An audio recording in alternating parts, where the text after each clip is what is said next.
We're joined today by Peter Jesperson, former manager of The Replacements and the founder of Twin Tone Records in Minneapolis. He's got a new book out now. It's called Euphoric Recall. Peter, thank you so much for joining me today. It's my pleasure. Well, Peter, you've got a new book out, Euphoric Recall. Can you tell the listeners a bit about the new book? Well, the book is a memoir of the work I've done in music over the last 52 years now. I had an offer to write a book from a publisher back in March of 2018.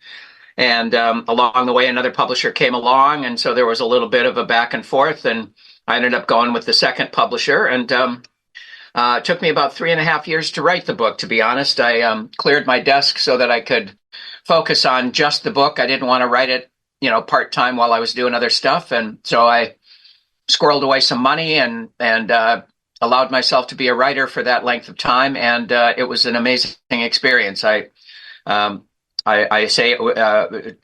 describe it as partly really joyful and partly torturous. Yeah, you went on, of course, to do a lot of cool stuff in the business, but I love the first part of the book where you talk about, going to the local clubs in Minneapolis and all the insane in-stores that you had at the record store back in the day. Yeah. Our record store, Or Folk Joke Opus, was a real clubhouse, and it stood out at the time. I don't mean to sound arrogant about that, but it really was different from the other stores, and I think a lot of other stores ended up kind of patterning themselves after Or Folk to some extent. It was a great place, and we had so many musicians come through. Some doing formal in-stores, people like Blondie or Talking Heads or Ian Hunter and Mick Ronson, that kind of thing, or people that would just stop by. We had lots of bands just come and hang out, like REM were there all the time, and certainly the Replacements hung out all the time, and Husker Du and a lot of the local players, Jayhawks and whatnot. So it was much more than a record store, really. It was a clubhouse for music nuts. Yeah, it is amazing the amount of local bands there in the late 70s and into the 80s. And most people, I guess, think of Prince when they think of Minneapolis, but when you see a list of all the bands on paper, I mean, it's incredible. Can you talk a bit about that? You were right in the thick of it during that time. Well, it was really the time of after the 60s had subsided and the 70s kicked in, and we had a lot of the singer-songwriter stuff coming out of the major labels, and a lot of the progressive rock stuff. Shortened description was prog, and of course disco. And around that same time in 74, 75, we started to see little independent labels crop up all over the United States and in Europe, especially the UK. So when the bands started coming together in the Minneapolis scene, we hadn't really, I think the bands came first, really, and then we suddenly realized, a couple of us who became partners in the label Twin Tone Records, we started to realize that there were so many great bands, we better get on the stick and start recording some of these people. So in a weird way, we almost felt like we were forced into existence by the sheer number of great bands. When we were coming up, when Twin Tone was being formed, there were 3 bands in particular that absolutely dominated the scene. And that was a guy named Kurt Almstead, who had he always changed his band names around, which makes it a little confusing. But the band that he had at the time was called Thumbs Up. And then we also were looking at a band called Flamingo, who were one of the most popular groups in town, and the Suicide Commandos, who were really the first punk rock band in Minnesota. And as we started putting the label together, slowly things started to change. The Suicide Commandos got a major label deal, so they were not available to us anymore.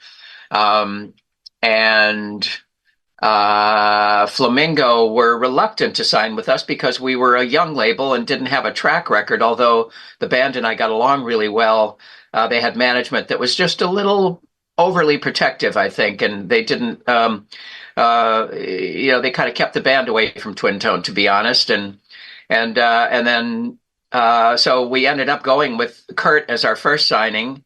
a group called Fingerprints as our second signing, who were a bit more of a group of really sophisticated players who were into the British invasion stuff of the time, or not what's commonly called the British invasion, the later 70s version with Roxy Music and David Bowie and Mott the Hoople and those sorts of things.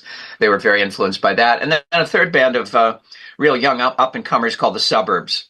And they ended up becoming really the biggest band in Minneapolis for a long, long time. They're still together and they're still great. And you had a lot of bands on Twin Tone and a lot of different kind of bands. Can you talk a little bit about that? I know when most people think of us here in Minnesota, they probably think of snow, bad accents maybe, but there are so many different bands and different genres and just different styles that all came out of this area here. Well, I think, Minnesota has always been it has always embraced the arts. And that's one of the things I'm proudest of in my hometown. So it was, from the Guthrie Theater to the Walker Art Center to the Minneapolis Institute of the Arts to the, Twyla Tharp Dance Company. I mean, there were so many fantastic artistic people in the community. And I think that fed into the breadth of the music scene. I think, again, as I started traveling, I started seeing much more myopic scenes where you'd go into town and into a town or a club and it'd be all about punk rock or new wave. And the thing about Minneapolis was that everybody was kind of always into a broad swath of music. And of course, there were a lot of people who were strictly punk rock or strictly new wave or whatever. But we liked all kinds of music, and we embraced that at the record store. And I think that was reflected in the record label as well. Thumbs Up were an interesting combination of 60s American soul, like Wilson Pickett, for instance, and the British invasion bands of the early to mid 60s, Beatles, Stones, Kinks, Yardbirds, that sort of stuff. Fingerprints, as I said, were very influenced by the later more glam rock stuff, and the Suburbs were probably influenced by a little bit of punk rock and a little bit of new wave. They were kind of like our Talking Heads in a way. They were very danceable, and they were unusual. Very it was a new kind of music, really, in a way, a new hybrid. So yeah, it was I remember very specifically when the first Clash records were coming out, and they had a song called 1977, where Joe Strummer sang "No More Elvis, Beatles, or the Rolling Stones" in 1977, and we kind of scratched our heads and said, "Well, why wouldn't you want to listen to Elvis, the Beatles, or I mean, it seemed like kind of a funny thing to say," and we disagreed. Again, Peter Jesperson's with us. We're talking about his new book, Euphoric Recall. And you mentioned it briefly, the Replacements, and of course, that was the big one that you had a big hand in helping them and eventually managing them. And it seemed like maybe you saw something in them before everyone else might have. Well, I guess I did. And it really, it's funny, doing A&R all my life, it's essentially talent scouting, and helping, the artist get the records made. I think it was, I think that one of the things about the Replacements for me was it was so immediate. When I listened to the first demo they gave me, it just knocked my socks off instantly. And it stayed that way with a kind of almost everything involved with the Replacements, where it was very black and white to me. I did see something in them that other people didn't. And I was ridiculed, to be honest, by many people in the scene at the time. A lot of people thought, wow, I remember somebody saying to me, geez, Peter, a 13-year-old bass player, this is really going to go far. And I would always kind of scratch my head and say, have you watched him play? I mean, he's a fine musician, developing still, of course, but he had his chops already. He was probably really, in some ways, the best musician in the Replacements. And if you listen to any of the old live tapes, you always hear Paul's asking Tommy, am I in tune? Tommy was kind of had more natural capabilities.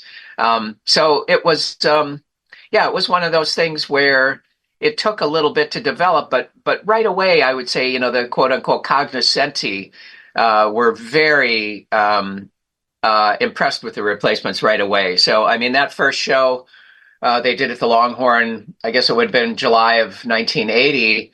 I mean, there was a good number of people who hung around the record store who had heard me rave about the band, and some of them have even heard the demo tape, which I played quite a lot. I wasn't shy about playing it for people in the store or in the office in the back room. I think the real cutting edge music people understood the replacements were great from the very beginning, but it did take a while for a larger audience to come around to the replacements. And it's funny, now they're more popular than they ever were. So Right. all these years later, and they don't even exist as a band anymore, and they're selling more records and getting more attention and press all over the world.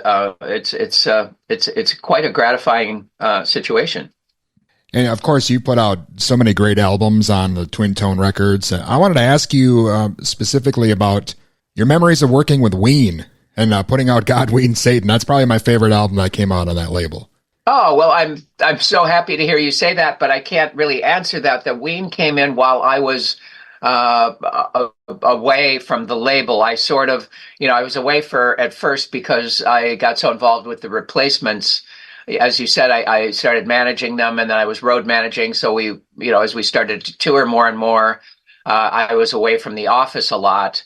And we brought in another A&R person by the name of Dave Ayers. And Dave Ayers really masterminded getting Ween into the fold at Twin Tone. And I think actually when they were signed, that might have been after I was done with the replacements and I was having my wrestling match with Addiction. And so I was a little bit on sabbatical from Twin Tone there for a while. And I believe that was when the Ween record actually came out. But the deal was starting to happen, I think, while I was still, involved on a day-to-day basis. But I'm sorry I can't answer that question for you, but I'm glad you like that record. Oh, that's all right. It does seem kind of like the record business has gone backwards a bit nowadays. Back to that time when smaller labels and independent releases kind of had a fighting chance again. It's interesting to see how things have I don't know if you'd call it regressed, but definitely back to the good old days, it seems. Well, it is in some ways. I mean, I think, there's a number of ways to kind of break it down. I think in the broad terms, there's more music available to more people now than, ever before. And how can that not be a good thing in some ways? On the other, playing devil's advocate on that, it also means that there is so much music coming out all the time, something like 100,000 new titles on Spotify every day. It's pretty crazy to try to keep up with the traffic and to stand out above the din.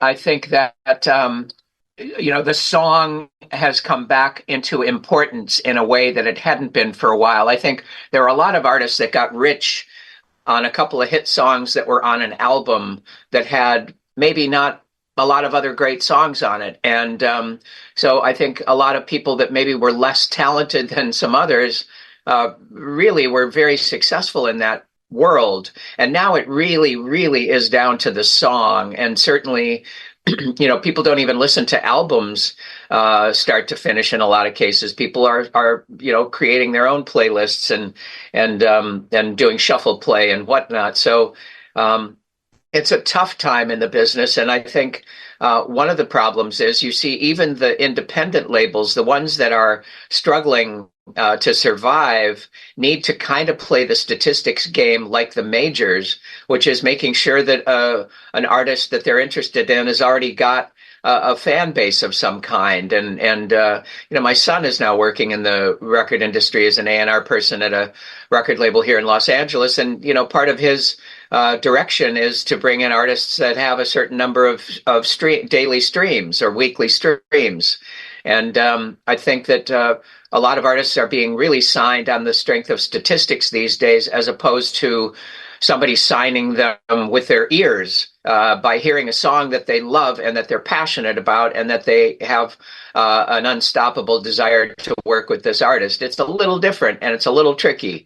It's not to say that there aren't labels that are signing with their ears or that are more music centric, but it really has become more bottom line oriented. It's so hard to be a music company.